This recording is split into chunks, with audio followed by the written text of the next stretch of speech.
الحمد للہ الذی نزل الفرقان ورفع عن المؤمنین الاسر والاغلال نصلی ونسلم علی سید الکائنات۔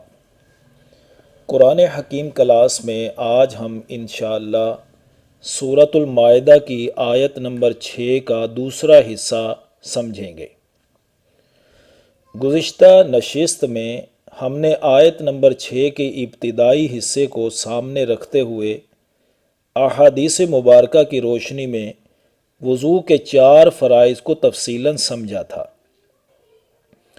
کہ یا ایھا الذین آمنوا اذا قمتم الی الصلاۃ، اے ایمان والو جب تم نماز کے لیے کھڑے ہونے لگو تو فاغسلوا وجوہکم وایدیکم الی المرافق، تو اپنے چہروں کو اور ہاتھوں کو کوہنیوں سمیت دھو لیا کرو۔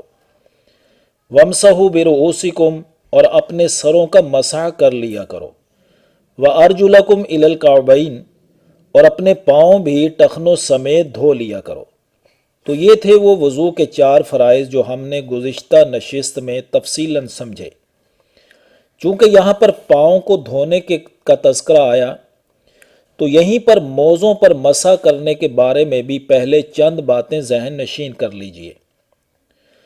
پاؤں دھونے کے بعد طہارت کی حالت میں چمڑے کے موزے پہنے ہوں پھر وضو ٹوٹ جائے تو وضو میں پاؤں دھونے کی بجائے چمڑے کے موزوں پر مسح کرنا جائز ہے۔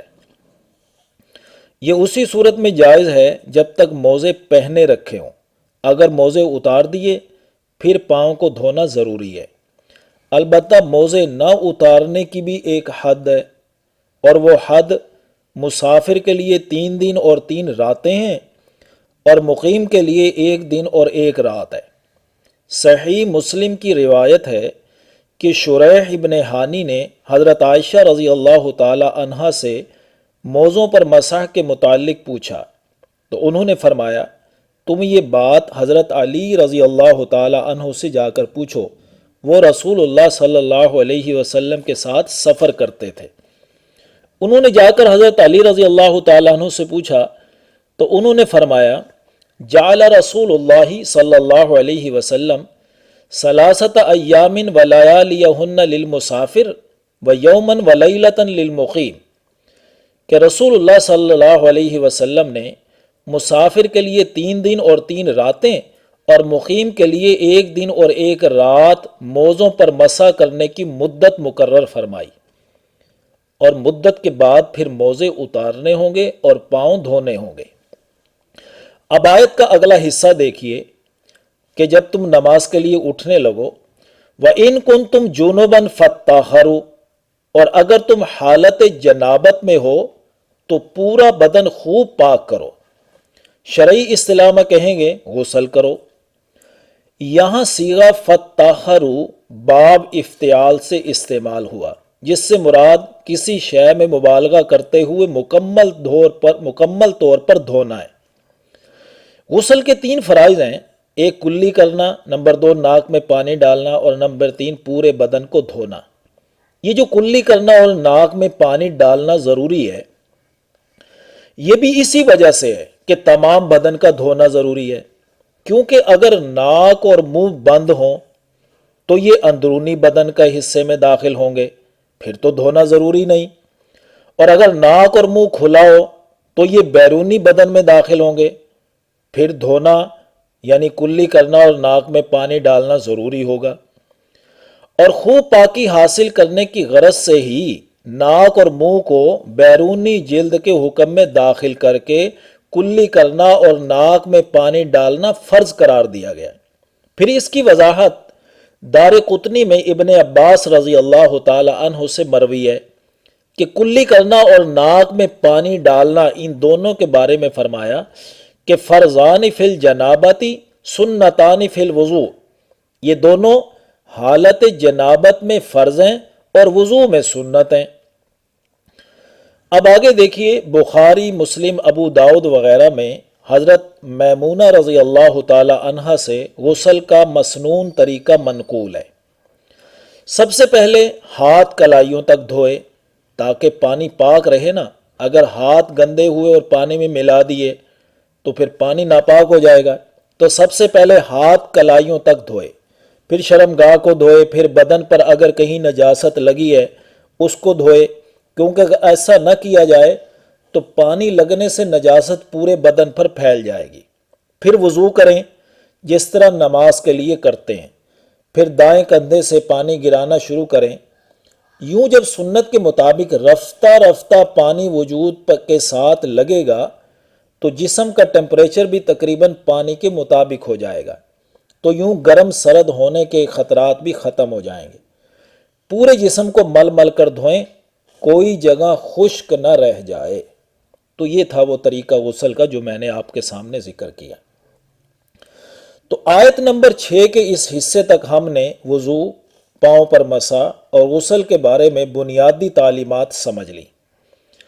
اب اس سے آگے تیمم کے بارے میں حکم کی تفصیلات بیان کی جائیں گی۔ جیسے میں گزشتہ نشست میں بتا چکا ہوں کہ یہ آیت اتری ہی تیمم کا حکم دینے کے لیے، اور حضرت عائشہ رضی اللہ تعالی عنہا کے ہار کے گم ہونے کا واقعہ اس کا سبب نزول بنا۔ تو دیکھیے آیت کے حصے کی طرف، وَإِن كُنتُم مَرْضَىٰ أَوْ عَلَىٰ سَفَرٍ، اور اگر تم مریض ہو یا حالت سفر میں ہو۔ آیت کے حصے میں اس بات کی طرف اشارہ کیا گیا کہ تیمم کرنا کب جائز ہوتا ہے؟ جب بندہ مریض ہو یا سفر پر ہو۔ سفر پر ہونے سے مراد یہ ہے کہ اکثر سفر میں ہی ایسا ہوتا ہے کہ پانی دستیاب نہ ہو، تو دو وجوہات کی بنا پر تیمم کرنا جائز ہوتا ہے۔ ایک تو یہ کہ پانی دستیاب نہ ہو، یا پھر پانی استعمال کرنے پر قدرت نہ ہو۔ تو بعض مریض ایسے ہوتے ہیں کہ پانی استعمال کرنے سے بیماری بڑھنے کا اندیشہ ہوتا ہے، تو ان دونوں صورتوں میں تیمم کیا جا سکتا ہے۔ آگے فرمایا، او جاء احد منکم من الغائط او لامستم النساء، تم میں سے کوئی قضائے حاجت کر کے آیا ہو یا تم نے عورتوں سے مقاربت کی ہو۔ قضائے حاجت سے وضو کرنا ضروری ہو جاتا ہے اور عورتوں سے مقاربت کر کے غسل کرنا ضروری ہو جاتا ہے۔ تو یہاں یہ اشارہ کرنا مقصود ہے کہ تم پر وضو کرنا فرض ہو چکا ہو یا غسل کرنا، دونوں صورتوں میں تیمم کرنے کا ایک ہی طریقہ ہے۔ فلم تجدوا ماء، پھر تمہیں پانی نہ ملے، یعنی تم پر وضو یا غسل تو فرض ہو چکا تھا اور نماز کا وقت نکل جانے کا بھی اندیشہ ہے۔ اس صورتحال میں تمہارے پاس پانی دستیاب نہ ہو، یا دستیاب تو ہو لیکن بیماری یا کسی اور وجہ سے پانی کو استعمال کرنے کی قدرت حاصل نہ ہو، تو اس کے لیے آگے فرمایا فَتَيَمَّمُوا صَعِيدًا طَيِّبًا، تو پاک مٹی سے تیمم کر لو۔ یہی حکم ہم سورۃ النساء کی آیت نمبر 43 میں بھی پڑھ چکے ہیں۔ آیت کے اگلے حصے میں تیمم کے طریقے کی طرف اشارہ کیا گیا۔ دیکھیے، فَامْسَحُوا بِوُجُوهِكُمْ وَأَيْدِيَكُمْ مِنْهُ، تو تم مٹی سے مسح کر لو، اپنے چہروں کا اور اپنے ہاتھوں کا۔ اس آیت کے تحت تیمم کرنے کا طریقہ بھی ذہن نشین کر لیں۔ کسی پر وضو فرض ہو یا غسل، پھر پانی دستیاب نہ ہو یا پانی کو استعمال کرنے کی قدرت نہ ہو، تو اس نیت سے پاک زمین پر 2 مرتبہ ہاتھ مارے کہ میں یہ کام پاکی حاصل کرنے کے لیے کر رہا ہوں۔ یاد رکھے تیمم میں نیت کرنا فرض ہے، اور یہ بھی یاد رہے نیت دلی ارادے کا نام ہے، اور لغت میں تیمم کا معنی ہی ارادہ ہے۔